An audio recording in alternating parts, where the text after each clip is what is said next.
Hello and welcome back to the offensive line. On this week's episode, we have another verse taken straight out of context, and that's Psalm 37:4, which says, "Delight yourself in the Lord, and he will give you the desires of your heart."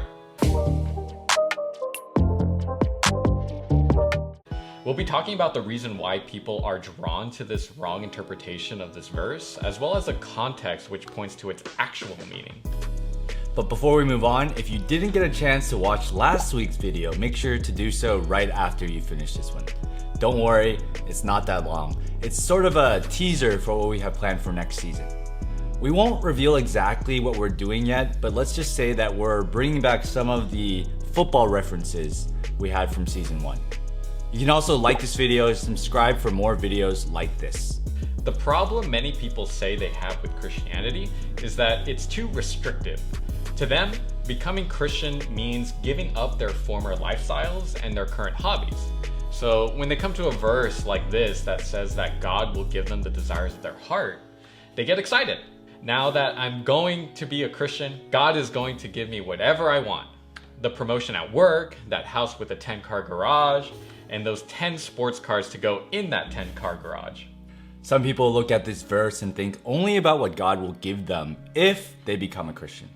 They just need to have enough faith. And this is actually one of the hallmarks of the prosperity gospel, a dangerous teaching that so many have bought into.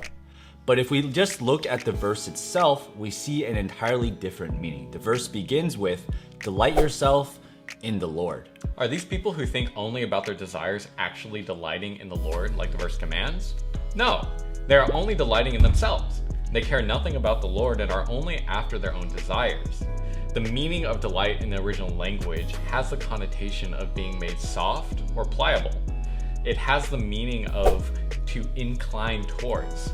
That's what it means to delight in the Lord. Our hearts incline towards Him.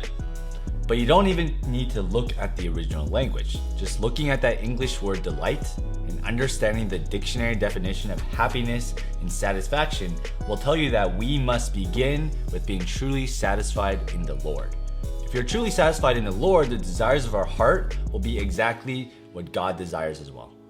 Instead of the plain meaning of the verse, which is delight in the Lord and He'll give you the desires of your heart, which are the same as the Lord's desires, they simply read the "He will give you the desires of your heart" portion without the first part of the verse. And that's the thing. We are born into this world with hearts full of wickedness. Without God renewing our hearts, our desires are selfish and ultimately evil. Now, we're not saying that wanting that promotion or a nice house are evil desires, but if we don't acknowledge God, who is the giver of all good things, as the one who gave us everything good that happens in our life, we commit the sin of thoughtlessness.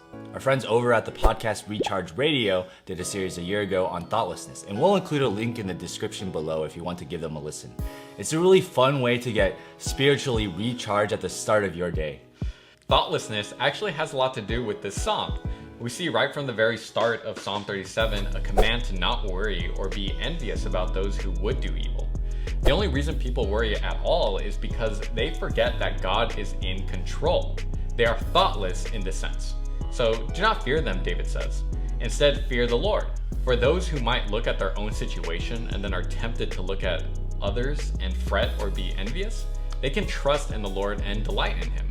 In this way, no matter what your situation is, you can have true joy.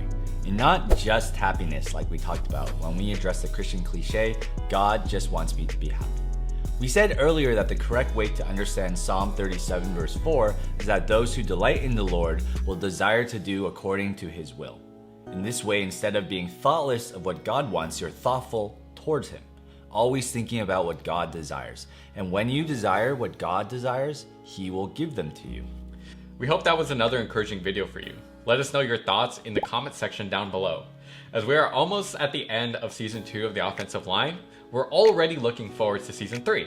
Some of you might have some guesses on what the season is going to be about. If you think you might know, leave a comment down below. We might give you a shout out for getting it correctly. Again, we are the offensive line, and we're uncomplicating the complicated. We'll see you next week. Offensive line. Are you British? British. Offensive line. Yeah. I don't think that's British. No, that's not. That was good though, whatever it was.